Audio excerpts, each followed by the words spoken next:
Hello class. सो अज आप करांगे next 5th chapter. So initially composition of a ਇਹਦੇ ਵਿੱਚ ਤੁਸੀਂ ਕੀ ਕਰਨਾ ਹੈ ਵੈਕਟਰ ਸਪੇਸ ਈਜ਼ੀ ਆ ਤੁਹਾਡੇ ਲਈ ਨਵਾਂ ਹੋਊਗਾ ਸਾਰਾ ਕੁਝ ਇਹਦੇ ਵਿੱਚ ਬਟ ਈਜ਼ੀ ਆ। Internal composition okay so first point ਕੀ ਆ internal composition A is equals to R set of all real numbers। Function की है F R cross R real to real. So अगर कहते इनू मल्टीप्लाई दे विच F of X comma Y किहदे इक्वल होगा is equals to X Y दे। इहदा मतलब ये है ये क्यों होंदा है मैं तुहानूं क्वेश्चन दे नाल दसूँगी भी क्यों है ये चीज़। नैक्सट आंदा है पॉइंट इनू आपां इंटरनल कंपोजिशन बोलते हैं।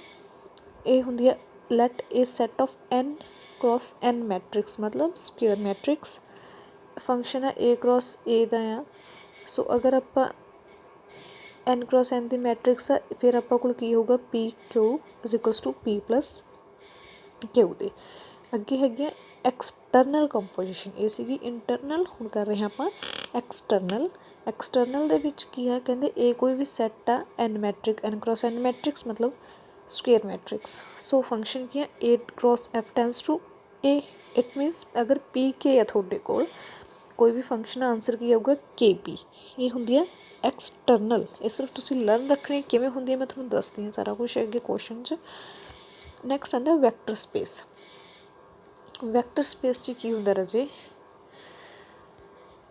ਇਹਦੀ ਡੈਫੀਨੇਸ਼ਨ ਕੀ ਤੁਸੀਂ याद करनी है एक ऑपरेशन लगता है ये थोड़ा एलीमेंट ਉਹਦੇ पर ऑपरेशन प्लस और मल्टीप्लिकेशन की हुंदा है नॉन इंपटी सैट हुंदा है। दो कंपोजिशन होंगे one is internal binary on B ਉਹਨੂੰ एडिशन वैक्टर भी बोलिया जाता है। ਉਹਨੂੰ ਆਪਾਂ ਡੋਨੇਟ ਕਰਦੇ ਹਾਂ प्लस ਜਾਂ ब्रैकेट पा के ਉਹਦੇ ਵਿੱਚ plus. And other is external ਤੇ ਦੂਜੀ ਹੁੰਦੀ ਹੈ एक्सटर्नल ਉਹਨੂੰ भी बी ਦੇ ਉੱਤੇ ਵੈਕਟਰ ਦੇ ਉੱਤੇ ਹੀ ਅਸੀਂ ਡੋਨੇਟ ਕਰਦੇ ਹਾਂ इज़ कॉल्ड स्केलर। ओके याद रहेगा। ਹੁਣ देखो पिछे क्या ਸੀਗਾ इंटरनल कंपोजिशन सीगी जिहड़ी ਉਹਦੇ ਵਿੱਚ ਕੀ ਆਂਦਾ ਸੀਗਾ ਮਲਟੀਪਲੀਕੇਸ਼ਨ। एक्सटर्नल ਦੇ ਵਿੱਚ इंटरनल ਦੇ ਵਿੱਚ ਕੀ ਆਂਦਾ ਸੀਗਾ ਮਲਟੀਪਲੀਕੇਸ਼ਨ ਐਂਡ ਅਗਲੀ ਪ੍ਰੋਪਰਟੀ ਕੀ ਆਂਦੀ ਸੀਗੀ प्लस ਦੀ। ਹੁਣ ਇੱਧਰ ਦੇਖਿਓ ਹੁਣ ਕੀ ਕਹਿੰਦੇ ਆ ਇੱਥੇ ਇਹ ਵੀ is addition vector is donated by n and other is external ਉਹਨੂੰ ਕਿਹੜੀ ਮਲਟੀਪਲੀਕੇਸ਼ਨ ਕਹਿਣੀ ਆਪਾਂ ਨੇ ਡੋਨੇਟਡ ਬਾਈ ਉਹਨੂੰ ਡਾਟ ਨਾਲ। ਪਹਿਲੀ ਹੈਗੀ ਆ ਇੰਟਰਨਲ ਸੌਰੀ ਪਹਿਲੀ ਹੈਗੀ ਆ प्लस वाली ਕਿਹੜੀ ਹੋਊਗੀ एडिशन इन्हू जो इंटरनल बोलते हैं नैगेटिव नू मल्टीप्लाई नू एक्सटर्नल बोलते हैं। सो प्रॉपर्टीज़ देखो सब तो पहले आती है क्लीयर प्रॉपर्टी। क्लीयर प्रॉपर्टी केड़ी हुंदी है जो दो एलीमेंट है जिमें एक मान लो रियल है ਜਾਂ कुछ भी है दो एलीमेंट है जो उन्होंने जोड़ा वो सम भी रियल ही आऊगा। जो मान लो मैं रियल एलीमेंट लेना 5 + 3 ठीक है कि बराबर होंगे 8 दे। सो 8 भी की है रियल ही है एसोशिएटिव। हाँ जी जे मैं लवां एक हैगा 1 2 3 यह हो गया एक्स आ हो गया वाई आ हो गया जैड। हुण एसोशिएटिव प्रॉपर्टी की है पहले एक्स से वाई ने जोड़ो फिर जैड नूं एक्स से वाई 3 3 + 3 6। अगला पहला वाई जैड नूं जोड़ो 3 ते 2 5 5 + 1 6 बराबर आ गई ना एडिशन के विच बराबर है ये। ओके अगे हैगी एडिटिव। याद रखना एडिटिव का मतलब होंगे किसी भी अखर के जीरो जोड़िए तो आंसर की आता है सेम। नैक्सट आती है एडिटिव इनवर्स। जो सेम अखर के विचों उस अखर को घटा दिता जाए तो आंसर आता जीरो उन्होंने बोलते हैं एडिटिव इनवर्स। कॉम्यूटेटिव चाहे 1 + 2 कर लो चाहे 2 + 1 कर लो दोहे आएंगे बराबर उन्होंने कहा जाता है कॉम्यूटेटिव। की कहा जाता कॉम्यूटेटिव। अगे आती है स्केलर मल्टीप्लिकेशन। स्केलर मल्टीप्लिकेशन दे विच क्या है अल्फा बिलोंग्स टू एफ ये छुड़ के को मल्टीप्लाई है। अगर किसी भी अखर के नाल तुसीं स्केलर लाउंदे हो तो वी नूं बिलोंग करता है। सेम प्रॉपर्टी एसोशिएटिव दे विच पहला 2 नूं प्लस करके तीजे नाल मल्टीप्लाई कर दो जिमें फिर उन्होंने ओपन करो एक्स इंटू ए एक्स इंटू बीटा बराबर आएंगे। फिर हुण एक्स अल्फा वाली चीज़ नूं अगे ले आओ ठीक है, alpha into X alpha into Y. उस तो बाद मल्टीप्लाई च ले आओ उस चीज़ ने प्रॉपर्टीज़ लर्न रखनियां ते कल नूं ये मैं थोड़े तो प्रॉपर्टीज़ सुननियां ने सारियां। ओके, पहला लर्न होणगे तां अगे चलूंगे आपां। हाँ जी, the properties A1 to A5 implies that B is called abelian group. जे पहलियां 5 प्रॉपर्टीज़ होल्ड हो जाते फिर उन्होंने केड़ा ग्रुप कहा जाता है? Abelian. Most important thing, अगर पहलियां 5 प्रॉपर्टीज़ हो जांदियां तो उन्होंने क्या कहा जाता? Billion group. We may not always exploit motion of the operation on V, then generally we shall write V in vector space. F is a vector space. Okay, the zero element is written as bold type, zero element, F is written as 0. Okay जी, बस याद रखना जी पहलियां 5 properties hold हो जान तो किहड़ा group कहते हैं? A billion group. ते आ वालियां सारियां प्रॉपर्टीज़ तुसीं मैनूं पढ़ के तुसीं दसनियां ने मैम ये की कहंदी है। मैं थोड़े तो पूछना है, होमवर्क है थोड़ा। उस तो बाद एग्जाम्पल देखो, R be F real field on V in a plane show that V R is a vector space with vector addition internally binary composition and scalar multiplication on the element are those of bees in external binary. सानू की given है? Vector 2 element होणगे X ते Y किनू belong करते हैं? Ordered pair च हुंदा वैक्टर हमेशा। वी डिफाइन एडिशन डिफाइन करनी असीं इहदी क्या होया उन्होंने ऊपर sorry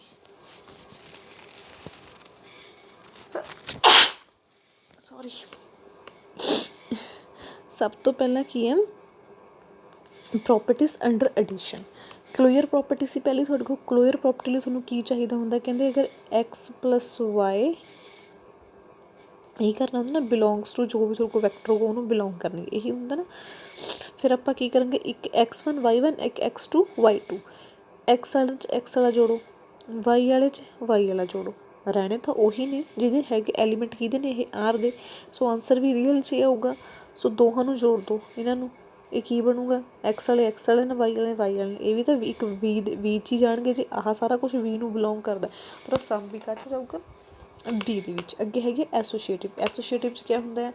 x plus Y plus Z which is equals to X plus Y plus Z।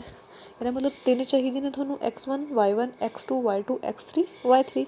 ਇਹਨੂੰ ਇੱਧਰ ਪੁੱਟ ਕਰਤਾ, ਫਿਰ ਅਸੀਂ ਇਹਨੂੰ ਸੋਲਵ ਕਰਨਾ ਸ਼ੁਰੂ ਕਰਿਆ। x ਵਾਲੇ ਇਕੱਠੇ ਕਰੇ y ਵਾਲੇ ਇਕੱਠੇ ਕਰੇ, ਫਿਰ ਕੀ ਕਰੇ? ਫਿਰ ਤੀਜੀ ਦੇ ਨਾਲ x ਵਾਲੇ ਇਕੱਠੇ ਕਰੇ y ਵਾਲੇ ਇਕੱਠੇ ਕਰੇ, ਸਿਰਫ ਬ੍ਰੈਕਟਸ ਦਾ ਹੇਰ ਫੇਰ ਆ। ਇਹਨੂੰ ਫਿਰ ਅਸੀਂ ਸੋਲਵ ਕਰ ਲਿਆ। ਉਸ ਤੋਂ ਨੈਕਸਟ ਅਸੀਂ ਕਿਹੜੀ ਪ੍ਰੋਪਰਟੀ ਹੋਲਡ ਕਰਵਾਈ? Existence of additive identity. Additive ਦੇ ਵਿੱਚ क्या ਸੀਗਾ? ਜੇ 5 ਦੇ ਵਿੱਚ मैं 0 ਐਡ ਕਰਾਂ ਤਾਂ ਆਨਸਰ ਕਿੰਨਾ? ਉਹਦੇ 'ਚ ਪਹਿਚਾਣ 'ਚ ਕੋਈ ਫਰਕ ਪਏਗਾ? ਮਤਲਬ ਉਹਦੀ ਆਈਡੈਂਟੀਟੀ ਦਾ ਐਡੀਟਿਵ ਦਾ ਮਤਲਬ ਉਹਦੀ ਆਈਡੈਂਟੀਟੀ ਨਹੀਂ ਚੇਂਜ ਹੋਣੀ ਚਾਹੀਦੀ ਹੈਗੀ। ਠੀਕ ਹੈ, ਆਈਡੈਂਟੀਟੀ ਉਹਦੀ ਸੇਮ ਰਹਿਣੀ ਚਾਹੀਦੀ ਹੈ। ਆਈਡੈਂਟੀਟੀ ਸੇਮ ਕਦੋਂ ਹੋਊਗੀ? ਜਦੋਂ 0 ਐਡ ਹੋਊਗੀ। ਸੋ x1 y1 'ਚ ਮੈਂ 0 ਐਡ ਕਰੀ, ਆਨਸਰ ਕੀ ਆ ਗਿਆ? x1 y1 ਸੇਮ ਆ ਗਿਆ। ਨੈਕਸਟ ਆਉਂਦਾ ਆ existence of additive inverse. Existence of additive inverse पहली आइडेंटिटी सी इनवर्स। हुण मैं जो एक्स और वाई चो एक्स वाई घटा लवां तां ही आंसर 0 होगा, वो वाली चीज़ होगी। अगे कॉम्यूटेटिव, इन्हां दोहां नूं जोड़ दो, फिर एक्स वाई इधर ले आओ, भी आंसर सेम ही आऊगा। चाहे 2 नूं मूरे ला लो चाहे 1 नूं मूरे ला लो, आंसर तां सेम ही आना। ये सारियां प्रॉपर्टीज़ हो गई होल्ड। ये किहड़ा ग्रुप बन गया? बिलियन। किहड़ा ग्रुप बन गया? A billion. अगे सेम तरीके नाल स्केलर दी प्रॉपर्टीज़ होल्ड करवावांगे असीं। 2 एलीमेंट लत्ते, जे दोहां दा दोहे एलीमेंट बी नूं बिलोंग करदा, जोड़ मल्टीप्लाई बी किनूं बिलोंग करूगा? बी नूं। ए किनूं बिलोंग करदे? आर नूं। x1 y1 x2 y2 belongs to be. इन्हां दा x1 x2 y1 y2 ए ਇਹਨੂੰ ਬਿਲੋਂਗ ਇਕੱਲੇ ਇਕੱਲੇ ਨਾਲ ਮਲਟੀਪਲਾਈ ਕਰ ਦਿਓ ਇਹਨੂੰ ਇੱਧਰ ਇਹਨੂੰ। ਉਸ ਤੋਂ ਬਾਅਦ ਐਕਸ ਵਾਲੇ ਇਕੱਠੇ ਵਾਈ ਵਾਲੇ ਇਕੱਠੇ ਕਰਕੇ ਸੋਲਵ ਕਰ ਦਿਓ। ਠੀਕ ਹੈ, ਸੋਲਵ ਕਰਕੇ ਦੇਖਿਓ। ਅਗਰ ਕੋਈ ਡਾਊਟ ਆਇਆ ਤਾਂ ਮੇਰੇ ਤੋਂ ਪੁੱਛ ਲਿਓ। ਇਹ ਸਾਰੀਆਂ ਇਹਦੀਆਂ ਹੀ ਆ ਐਸੋਸ਼ੀਏਟਿਵ ਪ੍ਰੋਪਰਟੀ। ਹਾਂਜੀ, ਇਹ ਵਾਲਾ ਤੁਹਾਡੀ ਅਸਾਈਨਮੈਂਟ ਹੋਊਗੀ। ਅਸਾਈਨਮੈਂਟ ਫਸਟ ਪ੍ਰੋਪਰਟੀਜ਼ ਦੱਸਣੀਆਂ ਅੰਡਰ ਐਡੀਸ਼ਨ। ਇਹਨਾਂ ਨੂੰ ਸੋਲਵ ਕਰਨਾ, ਤੁਸੀਂ ਨੋਟ ਕਰ ਲਿਓ ਪ੍ਰੋਪਰਟੀਜ਼ ਨੂੰ ਵੀ। ਤੁਸੀਂ ਇਹ ਸੋਲਵ ਕਰਕੇ ਮੈਨੂੰ ਅਸਾਈਨਮੈਂਟ ਸਬਮਿਟ ਕਰਵਾਉਣੀ ਹੈ। ਇਹ ਆਹ ਵਾਲੀ ਐਸੋਸ਼ੀਏਟਿਵ ठीक है जी। उस तो बाद इन्होंने प्रूफ दिते हुए ना, ये सारे तुसीं मैनूं सबमिट कराने। 4th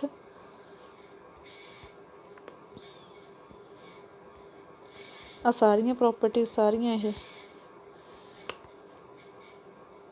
M4 M5 सारियां आण जानियां इत्थे तक। पेज नंबर 188 तक, इत्थे तक असाइनमेंट है थोड़ी। ये असाइनमेंट 1 ओके। एग्जाम्पल सौखियां जब तुम्हें प्रॉपर्टी समझ आ गई फिर तुम्हें एग्जाम्पल्स भी आ जानी है। ਇਹਦੇ ਨਾਲ ਤੁਹਾਡਾ ਕਿੱਥੇ ਤੱਕ ख़त्म ਹੁੰਦਾ ਹੈ ਇਹ ਆ ਵੀ ਚੀਜ਼ ਸਾਰੀ ਇਹੀ ਹੈ ਈਜ਼ੀ ਹੈ। ਕੱਲ੍ਹ ਮੈਂ ਤੁਹਾਡੇ ਤੋਂ ਪੁੱਛਣੀ ਹੈ ਵੀ ਇਹ ਕੀ ਹੁੰਦੀ ਹੈ। ਜੇ ਪ੍ਰੋਪਰਟੀਜ਼ ਲਰਨ ਹੋ ਗਈਆਂ ਨਾ ਸਮਝੋ ਇਹਦੀ ਐਗਜ਼ਾਮਪਲ ਇੱਕ ਲੱਗਦੀ ਉਹ ਲੱਗਦੀ ਹੁੰਦੀ ਹੈ। 5 ਇਹਦੇ ਨਾਲ ਕਵਰ ਹੋ ਜਾਂਦੀ ਹੈ ਤੁਹਾਡੀ। ਸੋ ਤੁਸੀਂ ਕਰਨਾ ਆ। ਨੈਕਸਟ ਲੈਕਚਰ 'ਚ ਆਪਾਂ ਕਰਾਂਗੇ 5th B। ਓਕੇ ਜੀ, ਥੈਂਕ ਯੂ।